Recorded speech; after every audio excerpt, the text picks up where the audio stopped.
Salve a tutti. Io quest'oggi vorrei parlare di supremazia.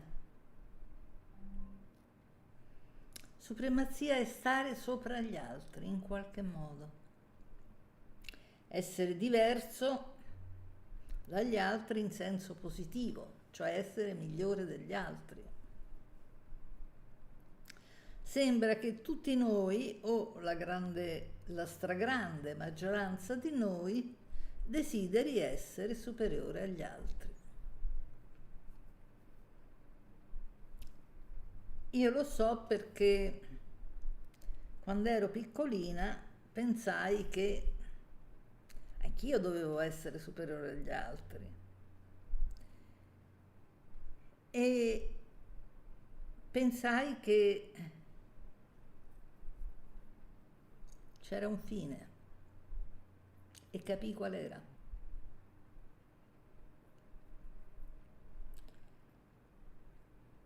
Pensai, se sono come tutti gli altri, io ho lo stesso destino di tutti gli altri, e cioè muoio come tutti gli altri. Come ho avuto quel pensiero, ho capito che essere superiori agli altri significava non morire. Questa può sembrare un'affermazione assurda, no?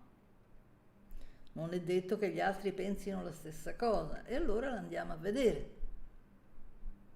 Anzitutto la supremazia è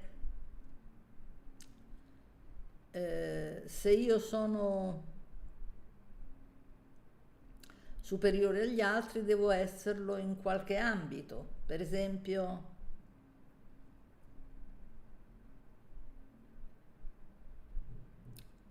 devo essere più bello degli altri o più bella, devo essere più intelligente degli altri, devo essere più capace degli altri, devo saper fare cose meglio degli altri, devo distinguermi per delle qualità rispetto agli altri, gli altri devono notarmi, se possibile devo diventare famoso.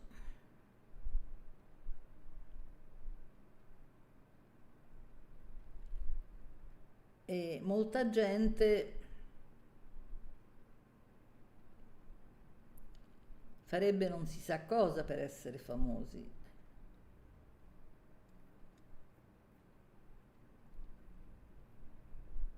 Io ho sempre pensato che essere famosi è una disgrazia, perché non puoi muoverti come vuoi, perché la gente ti assedia, ti astilla, ti circonda, ti ferma. Però per alcuni è positivo. È positivo perché nonostante il disturbo che può dare, fa capire all'altro che non è una persona qualsiasi, che è speciale.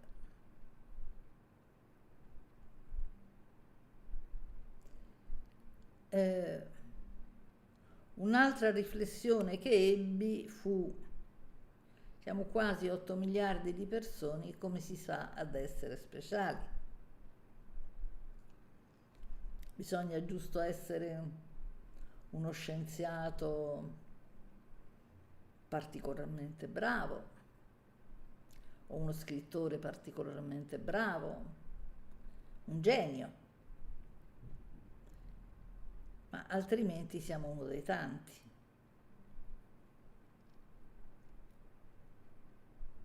Francamente preferisco essere uno dei tanti. C'è una differenza. Io da bambina volevo essere diversa dagli altri, ma non superiore. Volevo essere diversa perché non volevo somigliare agli altri, ma non agli occhi degli altri. Non volevo essere uguale agli altri perché capivo che le persone normalmente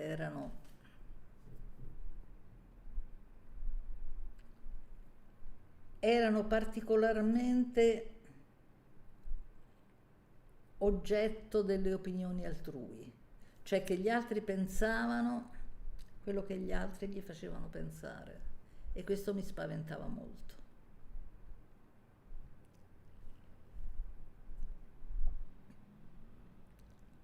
Non volevo essere credula come gli altri, in questo volevo essere diversa.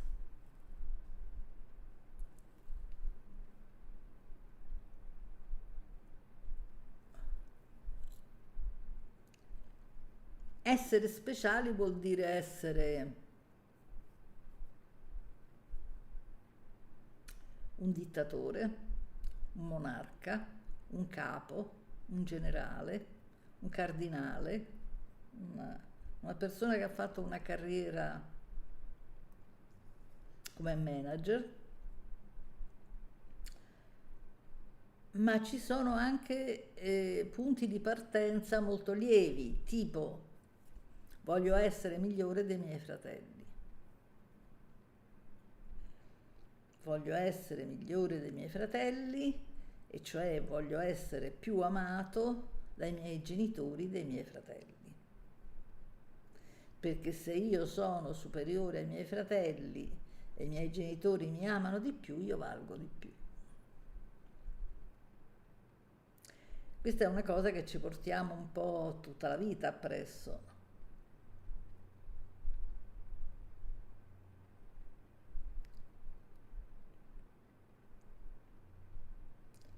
E è molto diverso il riconoscere delle proprie particolarità,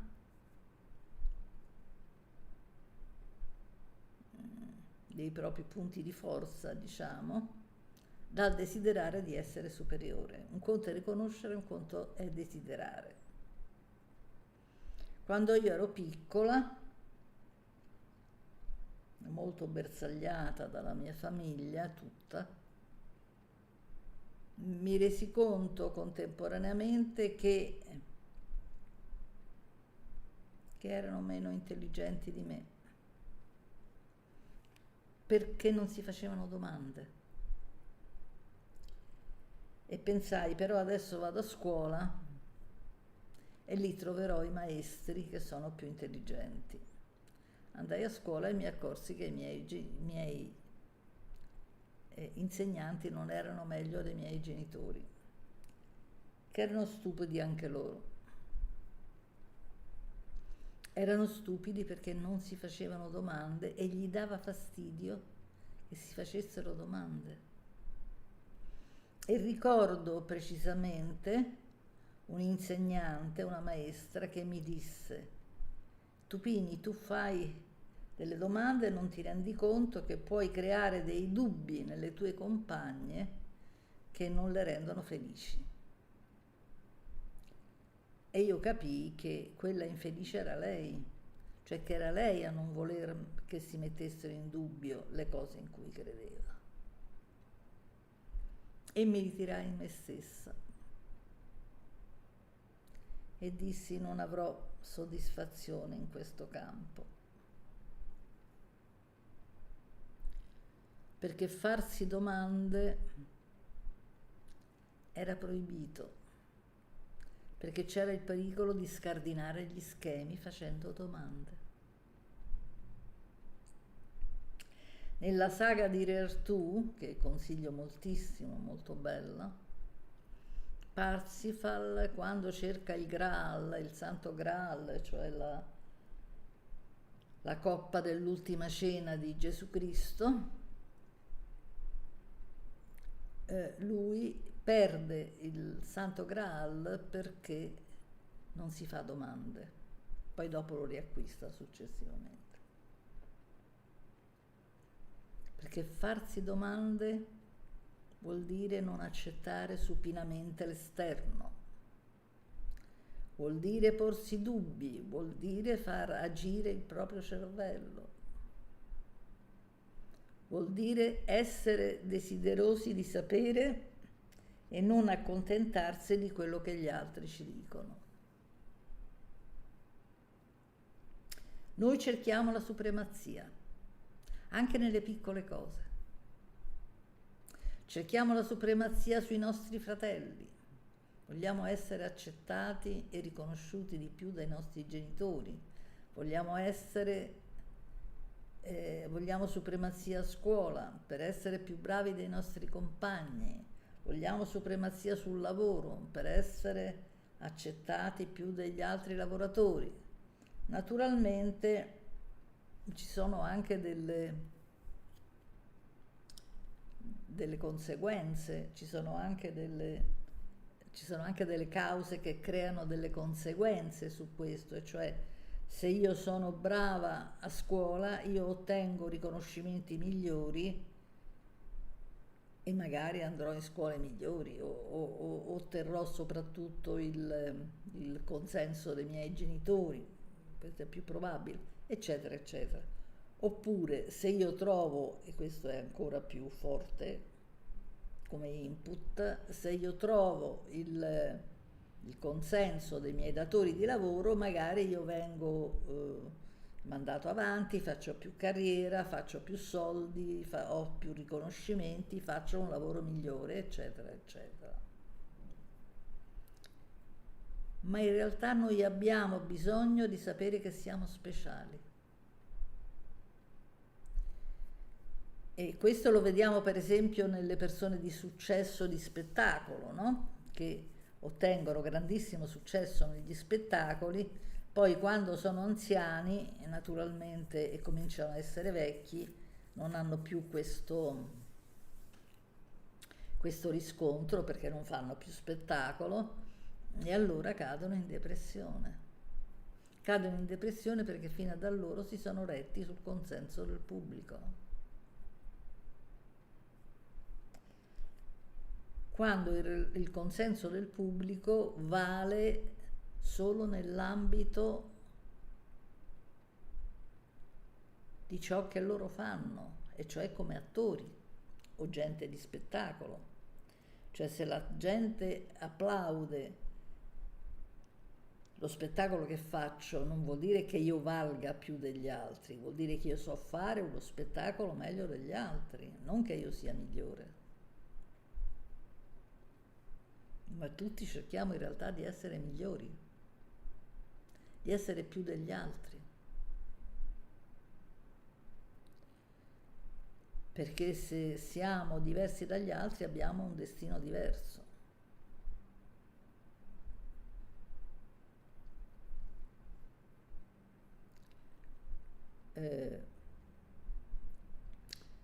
Infatti spesso chi ha un destino migliore, tipo non so, un migliore per consuetudine, non perché sia effettivamente così, non è detto naturalmente, a chi ha un destino migliore spesso capita di montarsi la testa. Perché? Perché dentro di lui esce fuori quel desiderio infantile di essere superiore a tutti per avere un destino diverso. Mi disse qualcuno che Mussolini, il dittatore Mussolini, che all'inizio fece molte cose sagge e buone per l'Italia, questo fa incavolare moltissimi, quelli che devono vedere tutto buono, tutto cattivo, e che poi mi disse, non so se è vero, ma pensava di saperlo, ci fu una cartomante che gli disse che lui era la reincarnazione di Giulio Cesare, per cui doveva avere un impero, e quindi cominciò a commettere l'atroce errore di combattere per fare un impero, quindi uccidere gente, fare disastri, creare infelicità e alla fine rovinare non solo tutto quello che aveva fatto, ma anche peggio. Cioè fece molto peggio di quello che aveva creato. distrusse tutto e portò il male assoluto.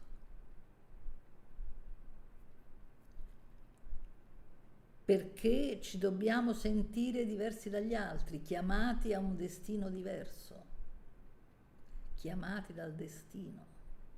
Quanti pensano di essere chiamati dal destino? E,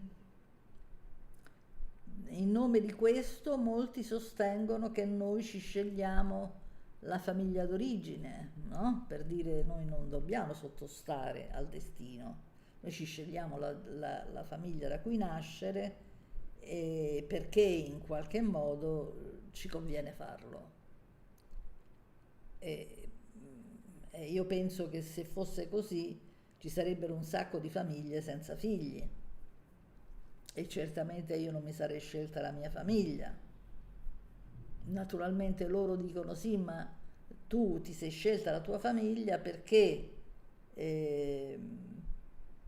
soffrendo ti saresti evoluta, il che è una balla enorme, perché la maggior parte delle persone che soffrono non si evolvono. Alcune si evolvono, ma magari si sarebbero evolute anche senza tutte le sofferenze. E le persone che soffrono spesso diventano quelle che fanno soffrire gli altri. Spesso c'è una rivendicazione per cui diventano malvagi con le altre persone. Quindi sono balle. La supremazia è io non sono uno dei tanti, io sono speciale.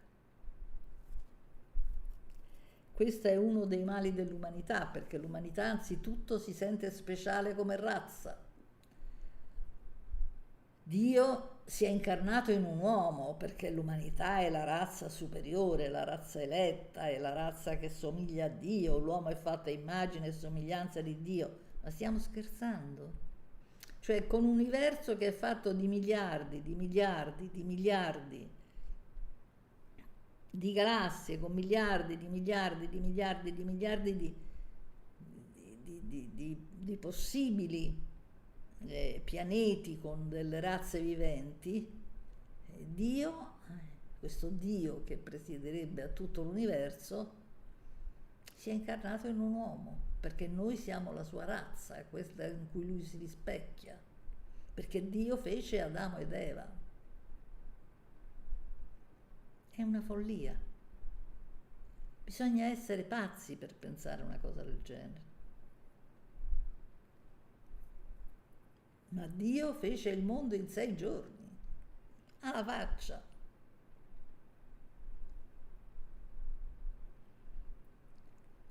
È tutto un discorso antiscientifico, però nessuno dice una corbelleria. Ma questo perché? Perché l'uomo è speciale e pensa che Dio stia pensando a lui. Se io faccio quello che Dio mi dice, se io sono obbediente ai suoi ordini, lui mi protegge. E perché mai dovrebbe?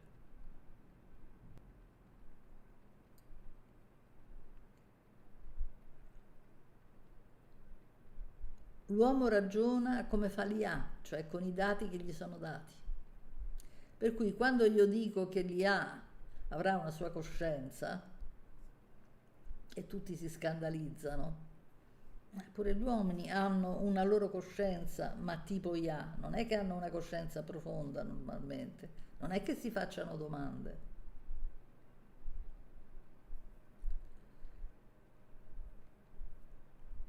Noi abbiamo la coscienza che gli altri ci danno, non abbiamo una coscienza nostra.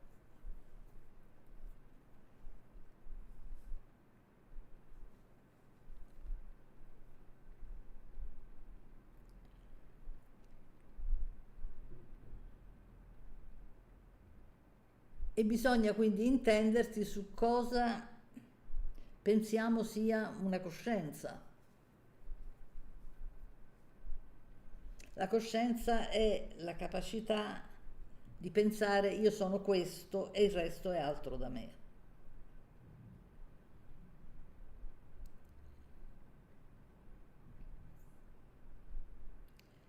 La coscienza come consapevolezza è tutt'altra cosa.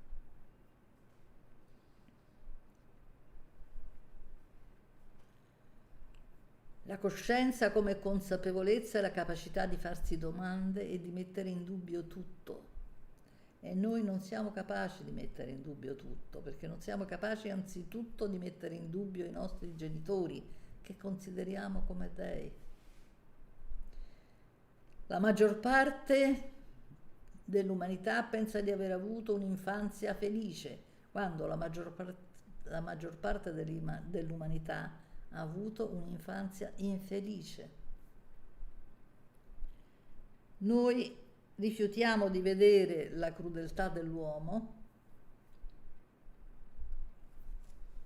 troviamo normale far soffrire e uccidere animali per cibarcene, ed è come se ci fosse un animale più tecnologico di noi che ci allevasse per mangiarci. Lo troveremmo atroce, ma siccome lo facciamo agli altri, allora è normale. E invochiamo l'istinto. Che atrocità.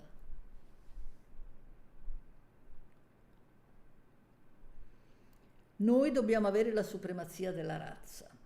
Non solo.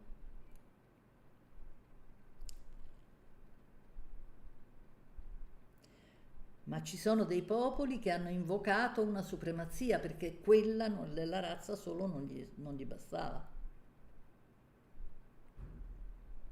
Gli ebrei hanno invocato la loro supremazia e hanno commesso dei genocidi. Poi il genocidio è stato commesso su di loro, atroce. Adesso lo stanno rifacendo. Perché gli altri non li consideriamo. Noi abbiamo una supremazia. D'altronde i tedeschi pensavano la stessa cosa che pensavano gli ebrei, cioè che loro erano la razza ariana ed erano superiori, per cui potevano demolire, potevano uccidere, potevano far cessare di esistere, potevano fare un genocidio, insomma. Era normale farlo. Noi europei abbiamo commesso un genocidio spaventoso sui nativi americani. Non è che siamo meglio di Hitler o di Stalin, eh? Siamo andati a conquistare una terra, ma invece di accontentarci di stare in alcuni angolini, l'abbiamo presa tutta e abbiamo cacciato e ucciso e fatto sparire una razza intera in un continente. Non siamo una bella razza.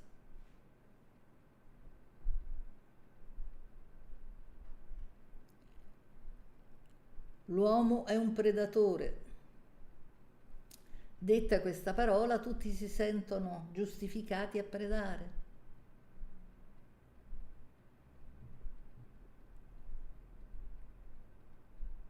Se sei predatore vuol dire che non ami nessuno.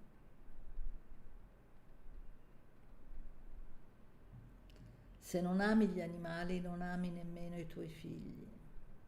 E infatti gli esseri umani non amano i propri figli e spesso li abusano sessualmente, ma non si deve dire. Questa supremazia si esercita anche sui bambini. Se io non posso avere il potere sugli altri, ce l'ho sui miei figli. Li uso e abuso come voglio per il mio piacere e la mia soddisfazione. E quanto di più orribile si possa fare.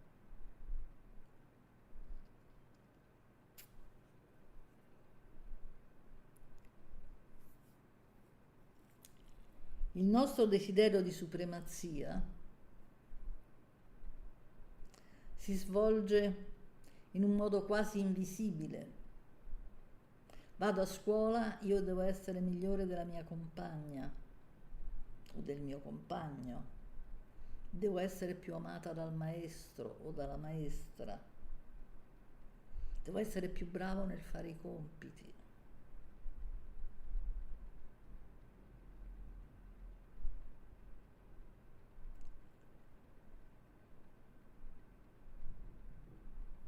Devo essere più bella. Non confondiamo il desiderio di piacere, in cui non c'è niente di male, il desiderio di agghindarsi, il desiderio di farsi belli, il desiderio di truccarsi, non c'è niente di male nel volere attrarre.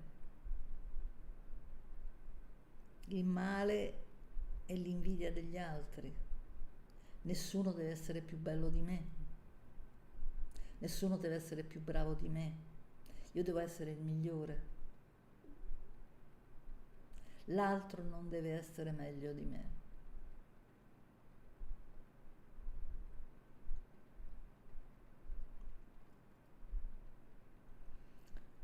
Se io sono migliore degli altri, io ho un destino diverso.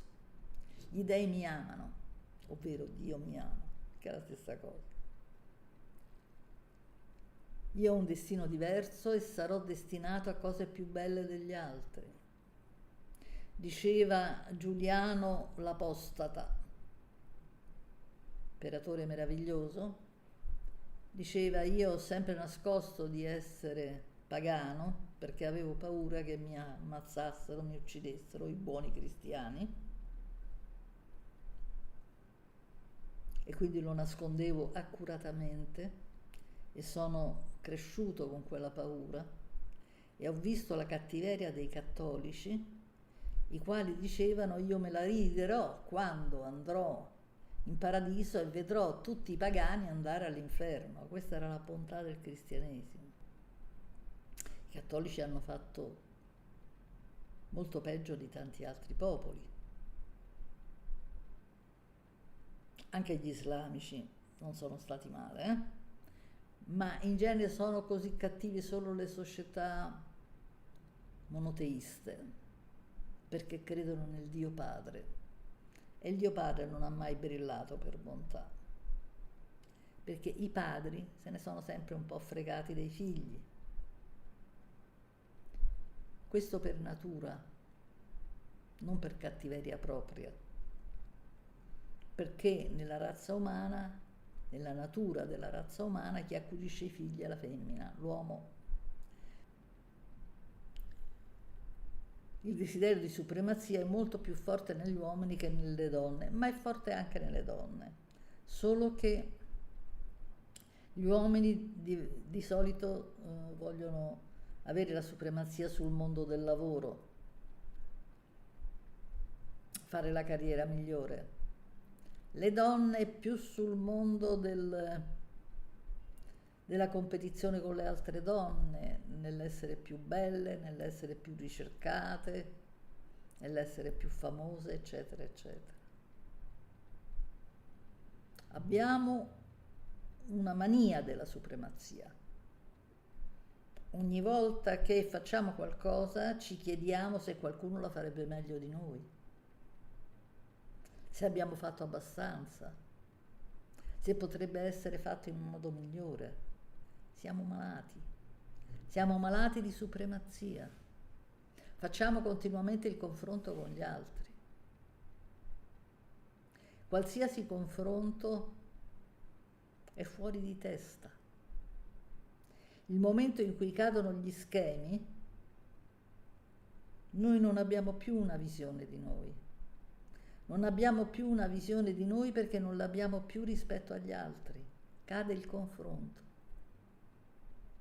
E se io non posso essere definita da se sono più intelligente degli altri, se sono più bella degli altri, se sono più giovane degli altri, se sono più abile degli altri, eccetera, cade il paragone, io non ho più un'immagine. Ed è una grande liberazione. Io ricordo quando ero bambina, che ammiravo tantissimo la natura, io andavo ogni anno per dei mesi nel paese, in un paesino delle Marche, io vivevo a Roma, e in questo paesino io mi addentravo molto piccola e mi è andata molto bene, fuori del paese, perché amavo vedere la natura, andavo per i boschi, andavo a guardare le piante, a guardare il fiume, eccetera. Io guardavo questo mondo e lo adoravo e mi dicevo: perché io non sono te? perché tu sei al di fuori di me, perché io non appartengo a questo e non sapevo cosa volesse dire, ma avevo ragione, io ero al di fuori.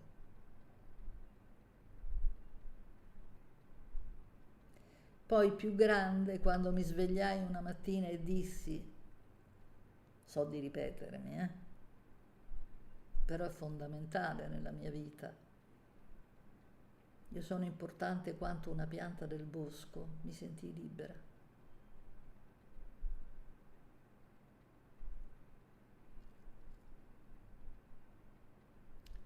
E mi sentii libera perché mi sentii di appartenere alla natura. Io ero come una delle piante del bosco, io finalmente appartenevo alla natura, non ero più dissociata, non dovevo più emergere, non dovevo più essere nessuno. Era caduta la supremazia. Non dovevo dimostrare nulla più, né agli altri né a me stessa. Ecco, il non dover dimostrare nulla. Questo è fondamentale.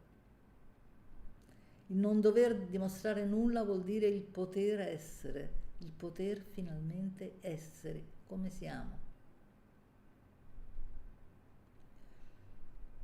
Volete stare bene? Volete vivere sereni? Dovete vivere al di fuori della supremazia. Non dovete essere nessuno.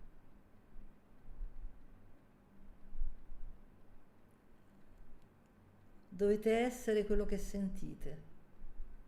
Cioè, ma allora nessuno vuole fare più niente. Non è vero, ci sono degli obblighi sociali, uno lo fa per esistere. Se io lavoro lo faccio per essere pagata, non è che lo faccio per sfizio. Almeno difficilmente lo faccio per sfizio. Lì ho uno scopo. Ma non lo faccio per le mie idee, lo faccio per quello che mi danno in cambio. Ma il non doversi più confrontare con gli altri fa tacere la mente, fa cadere la mente condizionata intendo, perché quell'altra, quella ragionante deve esistere, anzi, finalmente ragiona perché prima non ragionava.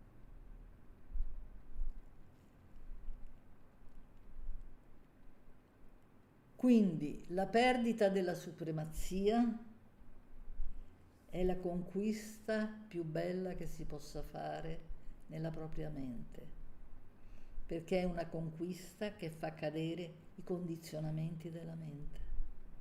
Io non devo essere nessuno, anzi, io sono nessuno. Questo all'inizio ci spaventa, ma poi ci rende liberi. E la libertà è la cosa più importante della vita. Un saluto a tutti.